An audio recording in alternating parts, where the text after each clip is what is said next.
अस्सलाम वालेकुम नाज़रीन, मैं हूँ अलवीना और आप देख रहे हैं मेरा यूट्यूब चैनल। मेरे साथ मौजूद हैं डॉक्टर ज़ैद आगा। उनसे बात करेंगे आज कि कायरोप्रैक्टर कौन होता है और किसको ज़रूरत होती है कायरोप्रैक्टर के पास जाने की, और क्या साइंस होते हैं, और उनसे डिटेल में जानने की कोशिश करेंगे। लेकिन मैं इसको ज़रा प्रिसाइज़ रखूँगी इंटरव्यू को, कि ताकि आप लोग जान सकें कि अगर आप उन चीज़ों से गुजर रहे हैं तो आपको भी वहाँ जाने की ज़रूरत है। इनके क्लिनिक्स कहाँ हैं और सेशंस के कितने चार्जेस होते हैं। अस्सलाम वालेकुम डॉक्टर आगा। वालेकुम सलाम अर्दीना, कैसी हैं आप? मैं खैरियत बिल्कुल से? ठीक, थैंक यू अपना वक्त निकालने के लिए।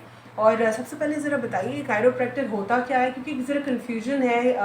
पाकिस्तान में इतना ज़्यादा इसकी तरफ रुझान नहीं है, देखिए जबकि हम देखते हैं अगर लैटिन अमेरिका और दीगर ममालिक में अगर हम देख रहे होते हैं तो वहाँ पे ज़रा इसका ज़्यादा लोगों को जो है अवेयरनेस है।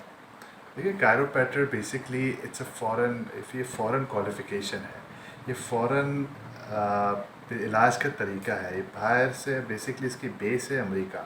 तो अमेरिका में ये इजाद हुआ और इन्होंने इसको इनोवेट करके बाकी कंट्रीज़ में भी स्प्रेड किया। तो बेसिकली पर्पस क्या है इस इलाज का?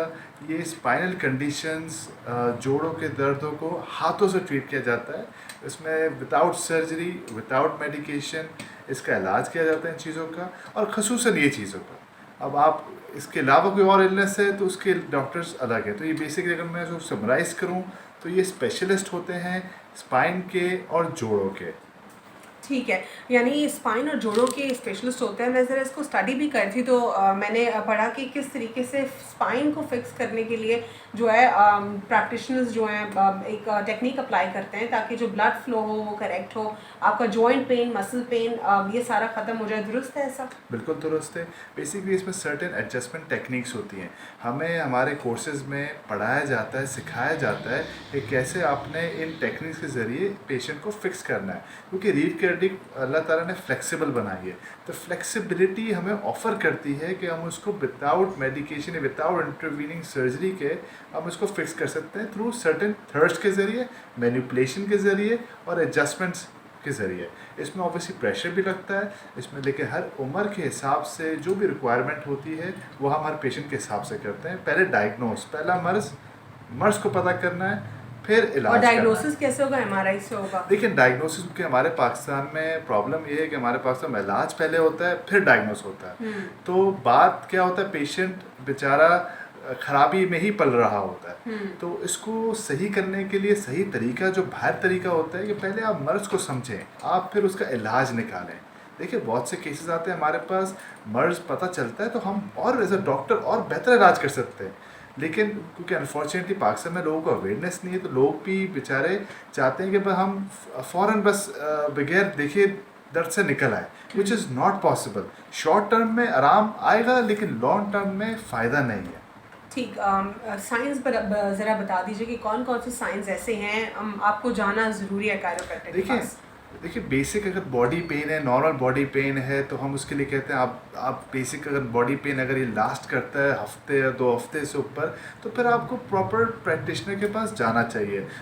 हमारे पास आने के जो साइंस हैं, आप गर्दन के प्रॉब्लम हो, आपको गर्दन में इशू हो, गर्दन रोटेट नहीं हो रही हो प्रॉपर, ऊपर देखने में मसला आ रहा हो, नीचे देखने में मसला आ रहा हो, सुनपन हो रहा हो उंगलियों में, हाथों की, और क्या कहते हैं माइग्रेन के काफ़ी चक्कर हैं, और क्या कहते हैं आपसे चक्कर आ रहे हो आपको, ये साइंस तो गर्दन की अपर बॉडी के ये साइंस है।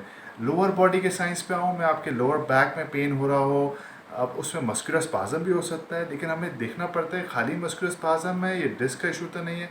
डिस्क का इशू फर्दर बढ़ के नर्व कंप्रेशन क्रिएट करता है, वो पैरों में रिलेट करता है। तो पैर सुनपन जो हमारे सबसे बड़ा मर्ज़ है हमारे पाकिस्तान में, जो मैं नोट करता हूँ, वो है साइटिका नर्व कंप्रेशन। लोगों के पैर सुन हो जाते हैं, चलना फिरना मुश्किल हो जाता है।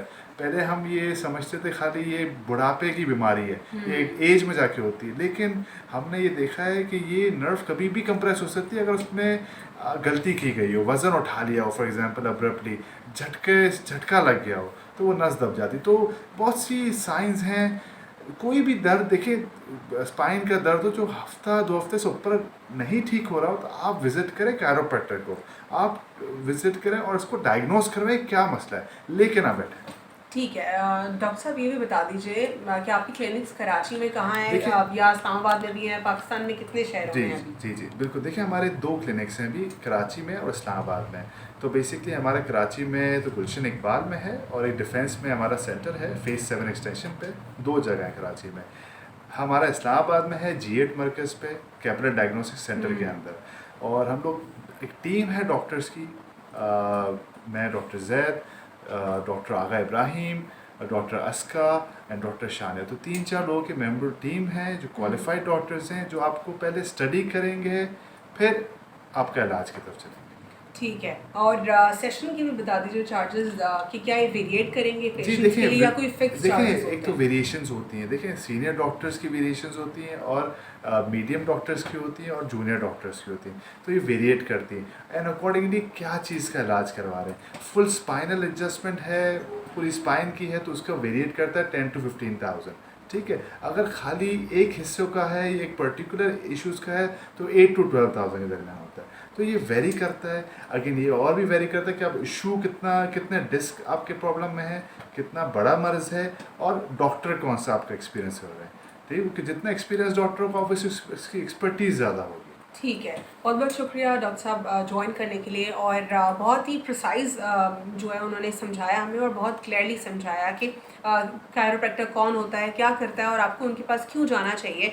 और सबसे बड़ी बात, अब लोग जो है ट्रेडिशनल मेडिसिन की तरफ जाने लगे। जिस तरह पहले एक हिकमत का दौर हुआ करता था, और कोई एंटीबायोटिक्स नहीं होती थी, सर्जरीज इतनी ज़्यादा नहीं होती थी।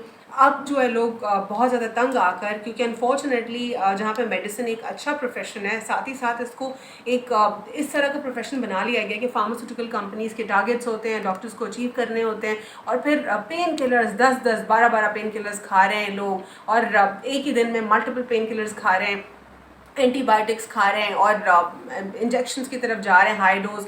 बहुत ज़्यादा प्रॉब्लम्स बढ़ना शुरू हो गए लोगों को। वैसे ही हम लोग खाने में अगर हम देखें, जीएमओस की तरफ जा चुके हैं, कोई ऑर्गेनिक खाना नहीं है हमारा, लोगों की ज़िंदगियों में एक्सरसाइज का रूटीन ठीक नहीं है। तो ये सारी चीज़ें जो है हमारे लिए वैसे ही प्रॉब्लम्स क्रिएट करती हैं। तो बेहतर है कि अगर हम आइडेंटिफाई कर लें कि अगर हमारे ज़िंदगी में हमें ये कुछ साइंस परसिस्टेंटली महसूस हो रहे हैं, तो हमें भी एक विजिट की ज़रूरत है, और हम आइडेंटिफाई करें कि कितनी सिटिंग्स हमारी हो सकती हैं, और कैसे हम जो है अपने मसल और जॉइंट पेन से निजात पा सकते हैं। आज के लिए इतना ही। अल्लाह हाफ़िज़। God bless you all.